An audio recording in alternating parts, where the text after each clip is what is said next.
Alright, I'm doing a review on Spider-Man Homecoming. So, let me start by saying that a lot of people aren't going to be happy with my review on this one because a lot of people are Marvel Disney biased, meaning that they can't see any wrong that Marvel Disney does for the most part. They will defend any movie they do to the death. With that said, in my opinion, this is the second worst Spider Man movie, sitting right next to the Amazing Spider-Man 2. Now, let me start with the good, and there's not a lot of it. So, Tom Holland, he makes a pretty good Spider-Man. I mean, I thought it was amazing in Civil War. Unfortunately, this movie's just not amazing. So, Tom Holland, he's a good Peter Parker. He's a good Spider-Man. He's got the banter down. He had that down pretty well in Civil War. He's got it here. Uh, not too much to the extent that he had in the Civil War appearance. And he doesn't really have the skill that he had in Civil War either, which seems a little bit inconsistent and confusing for me. Um, Another good thing here is Michael Keaton is amazing. Michael Keaton, he's amazing as the Vulture. I do not agree with the Vulture not having his classic green attire. But Michael Keaton does a pretty good job. He comes off intimidating, threatening, imposing, you know, and with a degree of respect. So beyond that, it's nice to see Spider-Man mingle with other heroes. He did that great in Civil War. Uh, it's, I guess, okay to see that here again with Iron Man. That he's already been introduced. We don't need to have Iron Man thrown in our face all the time. Iron Man had his own set of movies. He had his own trilogy. Then he was thrown in Captain America's third film, and now he's here being thrown in Spider Man's other film. And this movie is just filled to the brim with MCU references. We get it. We know it's connected now. You got things like pictures of Howling Commando sitting on people's desk. Uh, there's all kinds of references in here. The criminals wearing the mask at the bank heist. Um, this whole thing starts off with the events that occurred after New York. Vulture and his team are hired to clean up the city, and then Stark's people come in and pretty much tell them they're fired, that the job's not theirs. And Tony Stark, Iron Man, really is rather the indirectly or directly the cause of almost all problems in this universe, it seems. So, with that said, let's move on to all the bad. So, Spider Man, let's talk about Aunt May first. Aunt May is much younger than she normally is in every incarnation, and it's just people beat you over the head with telling other characters constantly remind Peter of how hot she is. It's like characters just come in to remind you of how hot she is, and that's a big departure, man. I'm used to old, sweet, kind of fierce, spunky Aunt May, not young, sexualized Aunt May. So moving past the Aunt May issue, there's a huge problem. Well, first, let's talk about the diversity issue. This film has a real big diversity issue. It's apparent with the way they change Flash Thompson to this meek Indian guy that nobody would be afraid of. How is this guy supposed to pass for a bully? He's not threatening at all. He's not. He looks like an internet troll. Nobody would be threatened by this guy.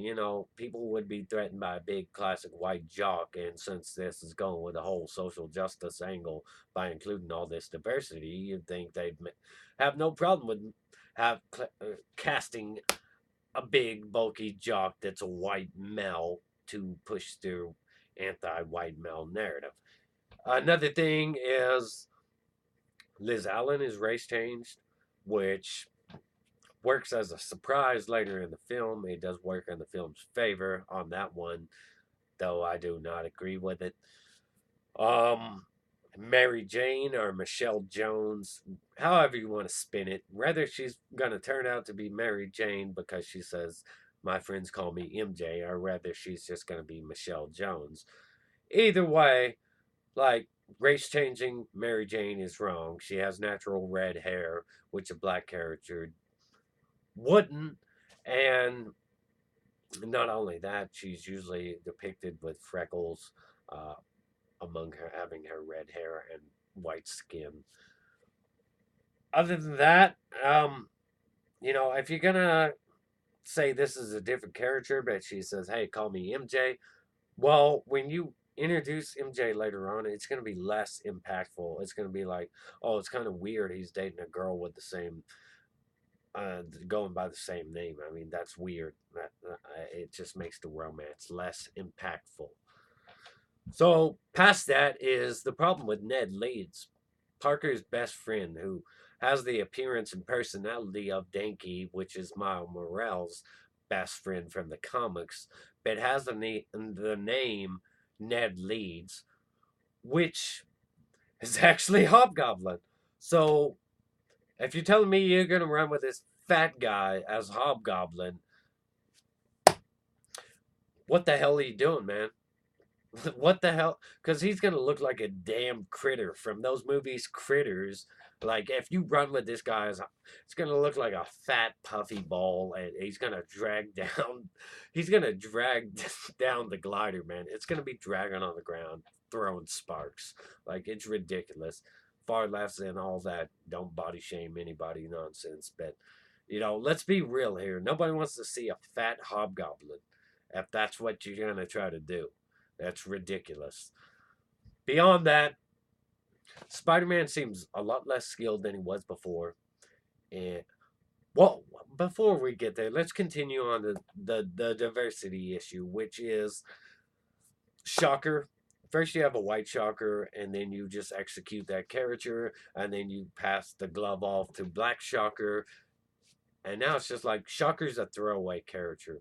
Okay, not only I don't know which one's supposed to be the real Shocker, if it's the white dude or the black dude. But Shocker was a white dude in the comics. I believe he was from Brooklyn. But regardless, you just made both of these Shockers useless. Like, they're throwaway characters now. You can kill off one Shocker and just pass on the glove to another Shocker. That makes them throwaway villains. And next in line, the Tinker, I was fine with. Vulture, I was fine with. I just would have preferred him to have his green costume. It's kind of funny here that Michael Keaton seems to have a thing for playing these flying characters, these bird-like creatures, Birdman, Batman.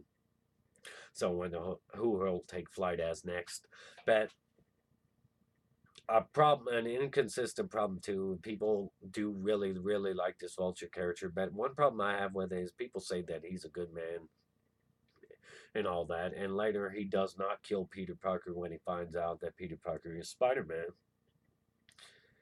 But he had no problem killing somebody he's known for a decade. It just killed him flat out. And he's like, oh, well, it was a mistake. Yeah, sure, it was a mistake. He accidentally killed him. He grabbed the wrong gun and he accidentally killed him, but he just shrugs it off. So you're gonna have me believe that he can just kill a guy that he's known for a decade accidentally and brush it off, not feel any remorse or anything, and not have any hard guilt on that note, and but later on decide to just spare Peter Parker. I don't buy it, man. It's inconsistent. Um, Beyond that, like I was saying, Peter Parker is not really much of a Peter Parker. Tom Holland is great as Peter Parker and he's great as Spider Man, but come on, man. Peter Parker, Spider Man, he's always a guy that's, with great power comes great responsibility. And it just seems like he hasn't learned that lesson at all in this timeline because there's no mention of Uncle Ben, but with Uncle Ben being dead, he's had to have to learn that lesson because that's the whole thing. Spider-Man wants to go for fame, he wants to be famous. Peter Parker wants to be famous, and then as a consequence he lets somebody go for trying to you know not give him the money he's earned, and that leads to Uncle Ben getting killed as a consequence. And then, this drives that whole Spider-Man becoming a hero thing, where with great power comes great responsibility. What his uncle used to always say to him: "Yeah, you don't have to show Uncle Ben die, but you could have some mention of him, and you could make sense of the Spider-Man character altogether, because this Spider-Man is more concerned with making the big leagues, being an Avenger and all that, being famous and being a popular hero."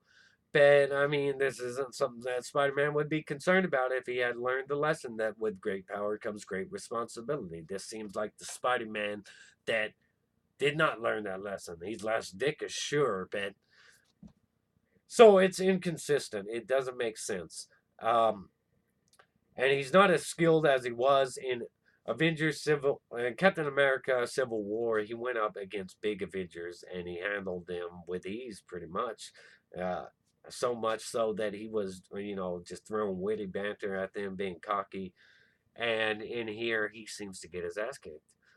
So another inconsistency. Also, he doesn't seem to have his spider sense at all until Infinity War, which I don't know what the hell happened there. Maybe it was a problem with whatever writer specifically wrote this one in between those two films. I'm not sure. But another thing about Spider Man is Spider Man, like I said, consequences. Consequences matter in the world of Spider Man. Spider Man's supposed to be your everyday Mel, like your everyday person that has regular troubles, school troubles, bills, dates, all kinds of normal things to worry about, and consequences are a big factor in the world of Spider-Man. But here, I mean, there's not many consequences for him. He drops off that sort of debate team or whatever it was, and then he's just immediately welcomed back when he decides, "Oh, I want to rejoin." Even though he bells on them at a pivotal moment, he just decides he wants to rejoin. Even the stupid Indian Flash Thompson said, "Oh, you can't just come back here expecting to get back on the team." And then the teacher's like, "Oh, welcome back, Peter." So no consequences. Even like he blows off what's her name, Liz Allen, a couple times, and there's no consequences for it really. Um, and when he's fighting the dudes in the bank, there's no consequences for it when they blow up his favorite store that he goes to every day. The dude and his cat are virtually unharmed, despite the fact that that store is just demolished from their blast. Oh man, so I have a lot of problems. I did like seeing Captain America on the PE tape. Um, but Jesus Christ, this movie, man, it's like filled to the brim with Iron Man too. Like he's so concerned about Iron Man and all this and that, and all the race changing characters. And it feels like the filler episode of a TV show, not a movie, which is fine if you're gonna do a whole saga, 6 movies. But as far as I know, you've only got a contractual agreement or a deal with Sony to do at least 2 or 3 Spider-Man movies. So I can understand Peter this feels like a filler episode, but if you're gonna do 6 whole movies, yeah, then that's fine. That's perfectly acceptable. You can build up that. They had multiple villains in here, which was different. Just it was interesting. Vulture, Scorpion.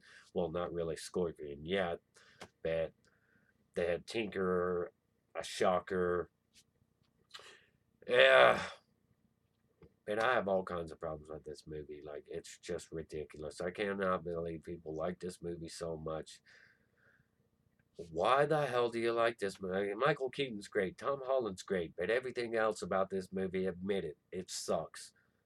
One curious thing, though, is that the Avengers Tower and the whole plot revolves around Avengers stuff, and he has to learn to be a friendly neighborhood Spider Man, which, again, I have to say, it feels like him learning all over again that with great power comes great responsibility, except for Uncle Ben's already dead. He's not in the equation, he's not mentioned, and having Spider Man having to relearn this lesson from another means it's less impactful, especially when it didn't result in anybody's death.